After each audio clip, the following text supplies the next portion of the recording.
Mga kaparokya, kahapon ay ibinahagi natin ang TV ratings ng It's Showtime at Eat Bulaga para sa araw ng Martes, August 27.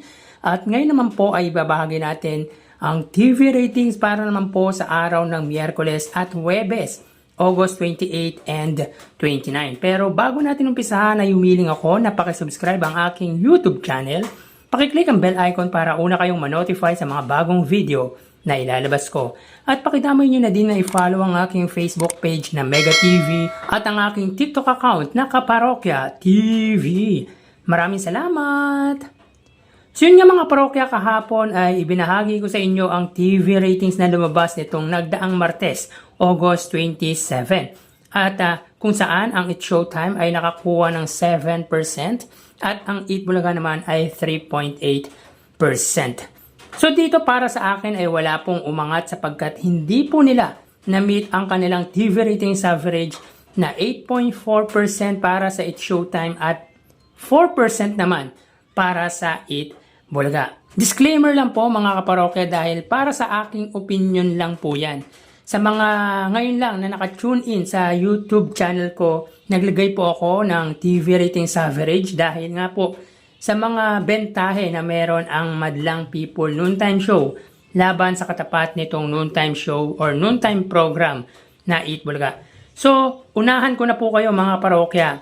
Wala po tayong mapapakitang TV station ratings dahil wala pong nakalagay sa inirelease ng Lionheart TV. Meaning, hindi po natin makikita or malalaman kung ano ang pagitan ng dalawang TV network or yung malalaking TV network dito sa bansa, ang GMA at TV5. So, para sa araw ng Miyerkules, August 28, ang It's Showtime ay may 7.1% at ang Eat Bulaga naman ay may 4.4%. At para naman po sa araw ng Huwebes, August 29, ang It's Showtime ay may 7.2% at ang Eat Bulaga naman ay may 4.2%. So, dito may kita natin sa data ay technically lamang ang noontime show ni Vice Ganda. Pero tulad ng lagi nating sinasabi, which is para sa akin, based on my opinion, ay wagi dito ang Eat Bulaga dahil na-meet po nila ang average TV ratings nila na 4%. Nakabaligtad naman ang It's Showtime na hindi po nila na-meet or nakuha ang average TV ratings nito na 8.4%. So medyo matagal na pong hindi nami-meet ng It's Showtime ang average ratings nito na 8.4. Samantalang ang Eat Bulaga ay napapadalas na makakuha ng 4 or more than 4% ratings, which is good at above sa average ratings nito na 4%. Mga parokya, para sa kaalaman lang po ng lahat, lalo na pa yung mga bagong viewers ko, ang Eat Bulaga po ay 3.5% ratings na po ang nakukuha kahit hindi pa po na pupunta ang It's Showtime sa main TV network ng mga kapuso na GMA. Meaning, nung nasa GTV pa lang po, ang It's Showtime ay 3.5 pataas na porsyento na po ang nakukuha ng Eat Bulaga. So, lumaki lang po ang inilamang ng It's Showtime sa longest running noontime show na Eat Bulaga dahil nga po nung napunta sila sa TV network ng mga kapuso or yung main TV network na GMA. Gusto ko lang din po i-clarify about sa online viewership na ginagawa ko po. Hindi ko po sinasama ang views ng ABS-CBN Entertainment dahil para po sa akin ay single channel lang po ang ginagawa ko. Meaning ang GMA at TV5 na existing TV network ngayon. So ito yung makikita sa Free TV, sila yung magkalaban, ang GMA at TV5. Kasi sabi nila unfair daw ako. Siguro nga dahil hindi ko sinama ang ABS-CBN Entertainment, yung isang YouTube channel ng It's Showtime.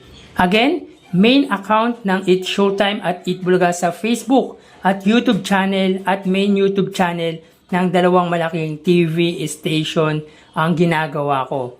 Kung sa palagay nyo unfair po ako, kayo na pong bahala ang mag-isip. And yet, pwede nyo naman pong i-add yung numbers of views ng isang YouTube channel ng It's Showtime. Nasa inyo na po yun mga kaparokya. So tara, ating alamin ang online viewership ng dalawang bigating noontime show. Para sa Eat Bulaga under TVJ Facebook page na may 2.5 million followers at sa It's Showtime naman may 18 million followers. So as of 1:02 PM ay kita po natin dito na ang It's Showtime po ay may kasalukuyang segment na Kalokalike. Samantalang ang Eat Bulaga naman po, hanapin po muna natin mga parokya. Samantalang ang Eat Bulaga naman po, sila po ay may kasalukuyang segment na Sugod Bahay Mga Kapatid. Sa mga parokya dito may kita po natin ang Eat Showtime po ay may 12,000 viewers. Samantalang ang Eat Bulaga naman po, sila po ay may live viewers na 5,100. Again, as of 1:02 PM, ang It's Showtime ay may 12,100 live viewers. Samantalang ang Eat Bulaga naman po, sila po ay may 5,100. Mapunta naman po tayo sa TV Network YouTube channel at unahin po natin ang It's Showtime. Under po yan sa GMA Network YouTube channel may 36.3 million. Samantalang ang Eat Bulaga naman po, under po yan sa TV5 Philippines na may kasalukuyang subscribers na 1.99 million. So as of 1:03 PM, ang It's Showtime under GMA Network, sila po ay may 18,000 viewers. Samantalang ang Eat Bulaga naman po under TV5, sila ay may 33,000 live viewers. So again, as of 1:03 PM, ang It's Showtime under GMA, sila ay may 18,000 at ang Eat Bulaga naman po under TV5 ay may 34,000 live viewers. Mapunta naman po tayo sa main YouTube channel ng dalawang noontime show. Para po sa It's Showtime under ABS-CBN It's Showtime na may kasalukuyang subscribers na 2.35 million. Samantalang ang Eat Bulaga naman po, under po yan sa Eat Bulaga TVJ YouTube channel na may 1.1 million subscribers. So as of 1:04 PM, ang It's Showtime, sila ay may 97,000 viewers. Ang Eat Bulaga naman po, sila po ay may 79,000 live viewers. So again, as of 1:04 PM, ang It's Showtime, sila po ay may 97,000 or 98,000 viewers at ang Eat Bulaga naman po, sila ay may 79,000 live viewers. So bali, ang total na nakuha ng dalawang noontime show ay, mga kaparokya, bago natin ibigay ang total live viewers ng dalawang noontime show, ay umiling ako na pakisubscribe ang aking YouTube channel. Pakiclick ang bell icon para una kayong manotify sa mga bagong video na ilalabas ko, at pakidamay nyo na din na i-follow ang aking Facebook page na Mega TV at ang aking TikTok account na Kaparokya TV. Maraming salamat! So bali, ang total na nakuha ng It's Showtime ay 127,000 viewers. 12,000 para sa kanilang Facebook Live, 18,000 sa TV Network YouTube channel at 97,000 para sa kanilang main YouTube channel.